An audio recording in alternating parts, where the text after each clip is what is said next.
ಓಂ ತತ್ಸತ್ ಪರಬ್ರಹ್ಮಣೇ ನಮಃ. ಓಂ ಗುರುಭ್ಯೋ ನಮಃ. ಶ್ರೀ ಆದಿಶಕ್ತಿ ಭವಾನಿ ತಮಗೂ ಹಾಗೂ ತಮ್ಮ ಕುಟುಂಬಕ್ಕೂ ಸುಖ ಸಮೃದ್ಧಿ ಶಾಂತಿ ಕೊಟ್ಟು ಕಾಪಾಡಲಿ ಅಂತ ಕೇಳ್ಕೊಳ್ತಾ, ಇವತ್ತಿನ ಯೂನಿವರ್ಸ್ ಸಂದೇಶ ಏನಿದೆ ಅನ್ನೋದನ್ನು ಸ್ವಲ್ಪ ನೋಡ್ಕೊಂಡು ಬರೋಣ. ಇವತ್ತು ಒಂದು ಚುಟುಕಾಗಿ ಹೇಳುತ್ತೇನೆ. ಮೊದಲ ಏನು ಅನ್ನೋದು ನಿಮ್ಗೆ ಅರ್ಥ ಆಗುತ್ತದೆ ಏನಂತೇಳಿ. ಯಾವಾಗ ಮನುಷ್ಯಾಗ ತನ್ನ ಮನೆಯವರ ಮಾತು ಕಹಿ, ಹೊರಗಿನವ್ರ ಮಾತು ಸಿಹಿ, ಈ ರೀತಿ ಯಾವಾಗ ಅವಾಗ ಅನಿಸೋದಕ್ಕೆ ಶುರು ಮಾಡ್ತತ್ತಲ್ಲ, ಅವಾಗ ಅರ್ಥ ಮಾಡ್ಕೋಬೇಕು ನಮ್ಮ ಜೀವನ ಹಾದಿ ತಪ್ತಾ ಇದೆ ಅಂತ. ಇದು ಚುಟುಕಾಗಿ ಹೇಳುವಂಥದ್ದು.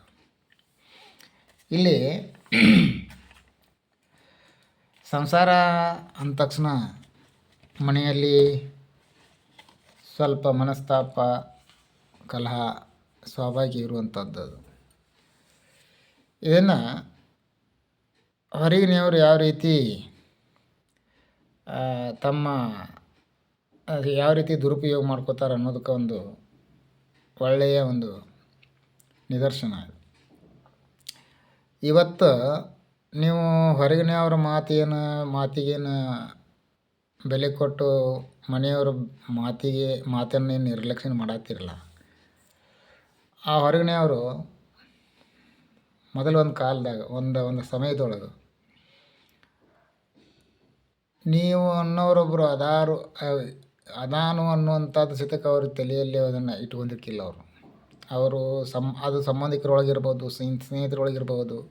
ನೀವು ಅದನ್ನು ನಿಮ್ಮ ಪ್ರಕಾರ ನೋಡ್ಕೊಳ್ಳಿ. ಯಾಕಂದರೆ ಇದು ಜನರಲ್ ರೀಡಿಂಗ್ ಆಗಿರೋದ್ರಿಂದ ಅದನ್ನು ನಿಮ್ಮ ಪ್ರಕಾರ ನೀವು ನೋಡ್ಕೋಬೋದು. ಅದನ್ನು ಅವರು ಯಾವ ರೀತಿ ಇದ್ರಪ್ಪ ಅಂತಂದ್ರೆ, ನಿಮ್ಮ ಸ್ಥಿತಿಗತಿ ಸರಿ ಇಲ್ಲದ ಟೈಮ್ನೊಳಗೆ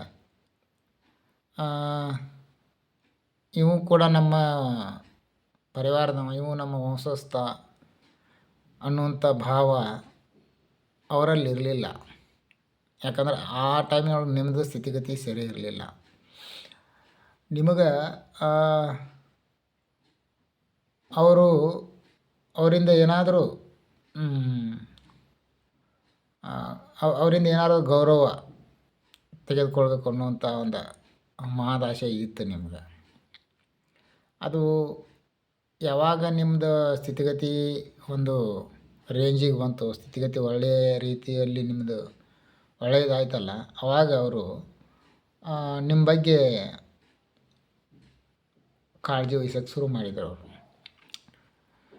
ನಿಮ್ಮ ಸ್ಥಿತಿಗತಿ ಸರಿ ಇಲ್ಲದಾಗ ನಿಮ್ಮನ್ನು ಸರಿಸಿಟ್ಟಿದವರು ನಿಮ್ಮ ಸ್ಥಿತಿಗತಿ ಸರಿ ಆದ ನಂತರ ನಿಮ್ಮನ್ನು ಇವನು ನಮ್ಮವನು ಅನ್ನೋ ಒಂದು ರೀತಿ ಒಳಗೆ ನಿಮಗೆ ಅವರು ನೋಡೋದಕ್ಕೆ ಆರಂಭ ಮಾಡಿದರು. ಅದು ನಿಮಗೆ ಎಷ್ಟು ಸಂತೋಷ ಆಯಿತು ಅಂತಂದ್ರೆ ಅದನ್ನು ನೀವು ಮಾತಿನೊಳಗೆ ಸತ್ಯಕ್ಕೆ ವರ್ಣನೆ ಮಾಡೋಕ್ಕೆ ಸಾಲೋದಿಲ್ಲ. ಅಷ್ಟು ನಿಮಗೆ ಸಂತೋಷ ಆಯಿತು. ನೀವು ಅಲ್ಲಿ ಮುಂಚೆ ನನಗೆ ಈ ರೀತಿ ನನಗೆ ಇಷ್ಟ ಬೆಲೆಯನ್ನು ಕೊಡ್ತಿರ್ಕಿಲ್ಲ, ನನ್ನ ಭಾಳ ಕೀಳಾಗಿ ನೋಡ್ತಿದ್ರು ಅನ್ನುವಂಥ ಭಾವಸ್ಥಿತಿಗೆ ನಿಮಗೆ ಬರಲಿಲ್ಲ. ಅದನ್ನು ಮರೆತು ಬಿಟ್ರಿ ನೀವು. ಈ ರೀತಿ ನಡೀತಾ ಇರಬೇಕಾದ್ರೆ ಅವರು ನಿಮ್ಮ ಒಳ್ಳೆಯದನ್ನು ನಿಮ್ಮ ಮುಂದೆ ಭಾಳ ಚೆನ್ನಾಗಿ ವರ್ಣನೆ ಮಾಡ್ತಿದ್ದರು. ತುಂಬ ಪ್ರಯತ್ನಪಟ್ಟು ಈ ರೀತಿ ಎಲ್ಲ ಮಾಡಿಕೊಂಡೆ ಅದು ಎಲ್ಲ ರೀತಿ ನಿಮಗೆ ನಿಮ್ಮ ಮುಂದಿದ್ದಾಗ, ಆದರೆ ಒಳಗೊಳಗೆ ಅವರಿಗೆ ಒಂದು ಹೊಟ್ಟೆ ಕಿಚ್ಚು ಸದಾ ಇರ್ತೇ ಇತ್ತು. ಅದು ಯಾವಾಗ ನಿಮ್ಮ ಮನೆಯೊಳಗೆ ಸಣ್ಣ ಪುಟ್ಟ ಒಂದು ಕಲಾಯಿನ ಆರಂಭ ಅದನ್ನವರು ದುರುಪಯೋಗ ತೊಗೊಂಡ್ರು. ನಿಮ್ಮ ಮನೆಯೊಳಗನ ಅದಕ್ಕೆ ಇನ್ನಟ್ಟು ಮಸಾಲೆ ಹಾಕಿ ಅದನ್ನು ವಿಭಿನ್ನವಾಗಿ ನಿಮಗೆ ಹೇಳೋದ್ರ ಮುಖಾಂತರ ನಿಮ್ಮ ಮನೆಯೊಳಗೆ ಕದನ ಹಚ್ಚುವಂಥ ಒಂದು ಕಾರ್ಯಕ್ಕೆ ಕೈ ಹಾಕಿದರು ಅವರು. ಅದಕ್ಕೆ ಯೂನಿವರ್ಸ್ ಏನು ಹೇಳ್ತೈತೆ ಅಂತಂದರೆ, ಇವತ್ತು ನಿನ್ನೆ ನಿಮ್ಮನ್ನು ಅಟ್ಟಕ್ಕೇರಿಸಿ ಕುಂತವ್ರನ್ನ ಮಾತು ಕೇಳಿಕೊಂಡು ಸದಾ ನಿಮ್ಮ ಕಷ್ಟದೊಳಗೆ ಜೊತೆ ಇದ್ದವ್ರ ಮಾತನ್ನು ನೀವು ಅವ್ರನ್ನ ತಿರಸ್ಕಾರ ಮಾಡಿ ಇವತ್ತು ನಿನ್ನೆ ಬಂದವ್ರಿಗೆ ನೀವು ಮಾನ್ಯತೆ ಕೊಡೋದನ್ನು ಯೂನಿವರ್ಸ್ ಇಲ್ಲಿ ಒಪ್ಕೊಳ್ತಾ ಇಲ್ಲ. ಇವತ್ತು ನೀವೇನೋ ಆಗಿರಪ್ಪ ಅಂತಂದ್ರೆ ಅಲ್ಲಿ ನಿಮ್ಮ ಪರಿವಾರ, ನಿಮ್ಮ ಮನೆಯವರು, ಅವರು ನಿಮ್ಮ ಜೊತೆ ಸಾಕಷ್ಟು ಕಷ್ಟಗಳನ್ನ ಅನುಭವಿಸಿದ್ದಾರೆ. ಮತ್ತು ಅವರ ಸಹಾಯ ಸಹಕಾರ ಇಲ್ಲದೆ ನೀವು ಇವತ್ತು ಈ ಒಂದು ಒಳ್ಳೆಯ ಸ್ಥಾನಕ್ಕೆ ಬರೋಕ್ಕೆ ಸಾಧ್ಯ ಇಲ್ಲ. ಅದಕ್ಕೆ ಯೂನಿವರ್ಸ್ ಏನು ಹೇಳ್ತಾ ಇದೆ ಅಂತಂದ್ರೆ, ಯಾವಾಗ ನೀವು ಮನೆಯವ್ರನ್ನ ತಿರಸ್ಕಾರ ಮಾಡಿ ಹೊರಗಿನವ್ರಿಗೆ ಹೆಚ್ಚಿಗೆ ಆದ್ಯತೆ ಕೊಡೋಕೆ ಆರಂಭ ಮಾಡಿದ್ರಿಪ್ಪ ಅಂತಂದ್ರೆ ಅಲ್ಲಿ ಜೀವನದ ಹಾದಿ ತಪ್ತಾ ಇದೆ ಅನ್ನೋದನ್ನು ಯೂನಿವರ್ಸ್ ಇಲ್ಲಿ ಒತ್ತಿ ಒತ್ತಿ ಹೇಳ್ತಾ ಇದೆ. ಅದಕ್ಕೆ ಈ ರೀತಿ ಮಾಡ್ಕೊಳಕ್ಕೆ ಹೋಗಬೇಡ್ರಿ. ಇವತ್ತು ನಿಮ್ಮನ್ನು ತುಂಬ ಚೆನ್ನಾಗಿ ಆಧಾರದಿಂದ ಮಾತಾಡ್ತಾ ಇರುವಂಥವ್ರನ್ನ ಸ್ವಲ್ಪ ಶಾಂತವಾಗಿ ಕುಳಿತುಕೊಂಡು ಆಲೋಚನೆ ಮಾಡಿ ನೋಡ್ರಿ, ಒಂದಿಟ್ಟು ಯೋಚನೆ ಮಾಡಿ ನೋಡ್ರಿ, ಎಲ್ಲ ಆತ್ಮಾವಲೋಕನ ಮಾಡ್ಕೊಳ್ರಿ ಏನಿದೆ ಅಂತ. ಹೊರಗಿನವ್ರನ್ನ ಸಂಬಂಧ ನಿಮ್ಮ ಮನೆಯವ್ರನ್ನ ದೂರ ಮಾಡ್ಕೊಳ್ಳುವಂಥ ಯಾವುದೇ ರೀತಿ ತಪ್ಪನ್ನು ನೀವು ಮಾಡೋಕ್ಕೆ ಹೋಗಬೇಡ್ರಿ. ಸಾಕಷ್ಟು ಕಳೆದು ಹೋದ ದಿನದೊಳಗೆ ಸಾಕಷ್ಟು ನೋವನ್ನು ಉಂಡಿದ್ದೀರಿ. ಅದರ ಪರಿಣಾಮ ಇವತ್ತು ನಿಮ್ಗೆ ಸುಖ ಇದೆ. ಅದರ ಪರಿಣಾಮ ನಿಮ್ಗೆ ಸುಖ ಇದೆ. ಇವತ್ತು ಆ ಟೈಮ್ನಾಗ ನಿಮಗೇನು ಕಷ್ಟ ಇದ್ದ ಕಾಲದಾಗ ಇವತ್ತೇನು ನಿಮಗೆ ಆಧಾರ ಸತ್ಕಾರ ಏನು ಮಾಡ್ತಾಯಿದ್ದಾರೆ, ಅವರು ನಿಮಗೆ ಮುಖ ಕೊಟ್ಟು ಸತ್ಯಕ್ಕೆ ಮಾತಾಡ್ತಿರ್ಲಿಲ್ಲ. ಅವರು ಏನು ಮುಖ ಕೊಟ್ಟು ಸಹಿತ ಮಾತಾಡ್ತಿರ್ಲಿಲ್ಲ. ಏನೋ ಒಂದು ಅವರ ಮನೆಯಲ್ಲಿ ಏನಾರು ತಮ್ಮ ಮನೆಯಲ್ಲಿ ಏನಾರು ಒಂದು ಕಾರ್ಯ ಆದರೆ ನೀವೊಬ್ಬರು ಅದೇರನ್ನು ಸತ್ಯಕ್ಕೆ ಅವ್ರು ಮರೆತು ತಮ್ಮ ಕಾರ್ಯಗಳನ್ನು ತಾವು ಮಾಡ್ಕೋತಿದ್ರು. ಅದು ನಿಮಗೆ ಅವತ್ತಿನ ದಿನಕ್ಕೆ ನಿಮಗೆ ಸಾಕಷ್ಟು ಅದನ್ನು ನಿಮಗೆ ಆಗಿತ್ತದು. ಏನಿದು ಈ ರೀತಿ ಆಯ್ತಲ್ಲ ಪರಿಸ್ಥಿತಿ ಅಂಥೇಳಿ. ನಮ್ಮ ತಂದೆಯವರಿದ್ದಾಗ ಅದು ಈ ರೀತಿ ಇರಲಿಲ್ಲ, ಇದು ಪರಿಸ್ಥಿತಿ ಕೆಟ್ಟರು ಮನುಷ್ಯಂದು ಈ ರೀತಿ ಆಗ್ತದಲ್ಲ ಅನ್ನೋಂಥದ್ದು ಸಾಕಷ್ಟು ನೋವು ನೀವು ಅನುಭವಿಸಿದಿರಿ. ಯಾವಾಗ ನಿಮ್ಮ ಪರಿಶ್ರಮದಿಂದ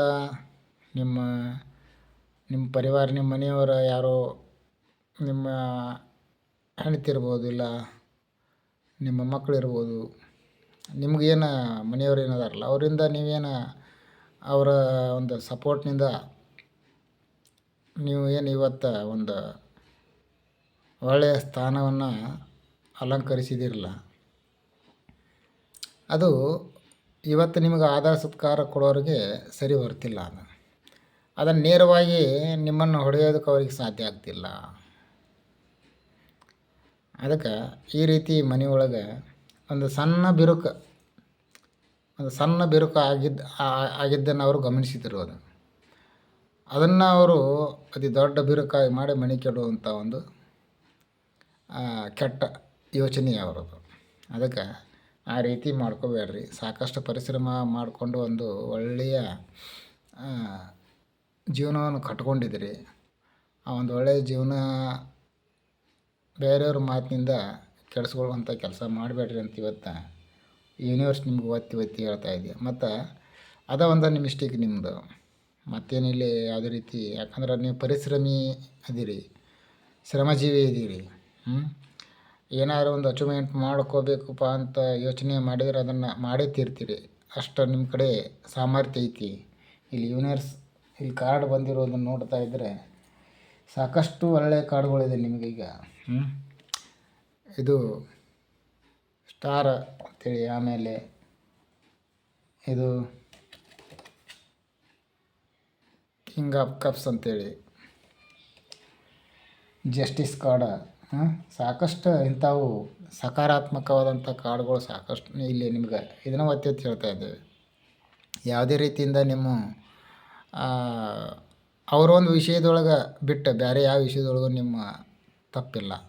ಈ ತಪ್ಪು ಆಗ್ತಾ ಇರೋದು ಏನಂತಂದರೆ ಬೇರೆಯವರ ಮಾತನ್ನು ಕಟ್ಕೊಂಡು ಮನೆಯವರನ್ನು ನೀವು ದ್ವೇಷಿಸ್ತಾ ಇರೋದು ಅದೊಂದು ತಪ್ಪಾಗ್ತಿರೋದು. ಸ್ವಲ್ಪ ಶಾಂತವಾಗಿ ಕುಡ್ಕೊಂಡು ಆದಷ್ಟು ಹೆಚ್ಚು ನಿಮ್ಮ ಪರಿವಾರದ ಕಡೆ ಗಮನ ಕೊಡ್ರಿ. ಬೇರೆದವರ ಮಾತಿಗೆ ಕಿವಿಗೊಟ್ಟು ನಿಮ್ಮ ಮನೆಗೆ ಪೆಟ್ಟು ಹಚ್ಕೊಳ್ಳೋಂಥ ಕೆಲಸಕ್ಕೆ ಹಾಕಬೇಡ್ರಿ ಅಂತ ಇವತ್ತು ಯೂನಿವರ್ಸ್ ಹೇಳ್ತಾ ಇದೆ. ಸರಿ, ಇವತ್ತಿನ ಈ ರೀಡಿಂಗ ಒಂದು ಏನಪ್ಪ ಅಂದ್ರೆ ಪೆಟ್ಟು ಹತ್ತುವಂಥ ಒಂದು ಮನೆತನಕ್ಕೆ ಒಂದು ಒಳ್ಳೆಯ ಸಂದೇಶ ಅಂತಲೇ ಹೇಳ್ಬೋದು. ಈ ವಿಡಿಯೋ ನಿಮಗೆ ಇಷ್ಟ ಆದರೆ ಲೈಕ್ ಮಾಡಿರಿ, ಹಾಗೆ ಶೇರ್ ಮಾಡಿರಿ. ನನ್ನ ಚಾನಲ್ಗೆ ಯಾರೆಲ್ಲ ಸಬ್ಸ್ಕ್ರೈಬ್ ಮಾಡಿದ್ದೀರಿ ಆಲ್ರೆಡಿ ಅವರಿಗೆ ನನ್ನ ಧನ್ಯವಾದಗಳು. ಹಾಗೆ ಯಾರೆಲ್ಲ ಇನ್ನೂ ಸಬ್ಸ್ಕ್ರೈಬ್ ಮಾಡಿಲ್ಲ ಅವರು ಸಬ್ಸ್ಕ್ರೈಬ್ ಮಾಡಿರಿ ಅಂತ ನಾನು ಕೇಳ್ಕೊತೀನಿ. ಅದೇ ರೀತಿ ಯಾರಿಗಾದರೂ ಪರ್ಸ್ನಲ್ ರೀಡಿಂಗ್ ಮಾಡ್ಕೋಬೇಕು ಅಂತ ಅನಿಸಿದರೆ ನನ್ನ ನಂಬರ್ ನಾನು ಡಿಸ್ಕ್ರಿಪ್ಷನ್ ಬಾಕ್ಸಿನಲ್ಲಿ ಕೊಟ್ಟಿರ್ತೀನಿ. ನೀವು ವಾಟ್ಸಪ್ ಮುಖಾಂತರ ನನಗೆ ಮೆಸೇಜ್ ಮಾಡ್ಬೋದು.